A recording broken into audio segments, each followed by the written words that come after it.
တင်ញရေးကျဲလူတရားမှာရှိတဲ့အချက်ရှိချက်တင်ញတဲ့လူတရားမှာရှိတဲ့အချက်တွေကတော့အချက်1အလွယ်တကူမပြောဘူးအများအားပြောနေတဲ့လူတရားကိုလူတွေကခပေါ်ပေါ်လို့ပဲမြင်ကြတယ်အချက်2ကြေကောင်းအောင်ဝစင်ကြတယ်အရင်ကြီးမဟုတ်ပေမဲ့လူတော့သူတော့သွားလာနိုင်တဲ့အထိဝစင်တတ်ကြတယ်အချက်3ကိုရေးကိုတာသူများကိုမပြောဘူး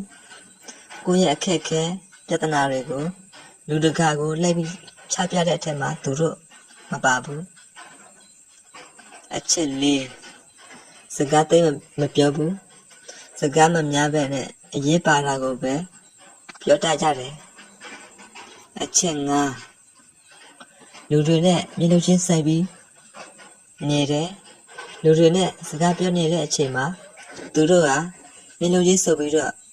ပြောတတ်ကြတယ်အချက်6ညီကော့ဂေါမောလမ်းလျှောက်သွားလာတတ်ကြတယ်သူတို့ကလမ်းလျှောက်တဲ့အခါမှာယုံကြည်မှုရှိညီကော့ဂေါမောပြီးတော့လမ်းလျှောက်တတ်ကြတယ်အချက်9ကြရက်ခံရလဲချက်ရှိမတုတ်ပြန်ပဲနဲ့စိတ်ခံစားချက်ကိုထိန်းနိုင်တယ်သူများတွေရဲ့ဝေဖန်ကြရက်မှုကိုသူတို့ကအားအဖြစ်ပြန်လဲအသုံးချတတ်ကြတယ်အချက်10အချိန်မပြောဘူးအဲ့ဒီအချိန်ကိုတိုးတက်အောင်တည်ယူတယ်သူများတွေအိတ်နေတဲ့အချိန်မှာသူတို့တွေကကြိုးစားတယ်သူများတွေဆွတောင်းတဲ့အချိန်မှာသူတို့တွေကလက်တွေ့နဲ့ဆောင်ကြတယ်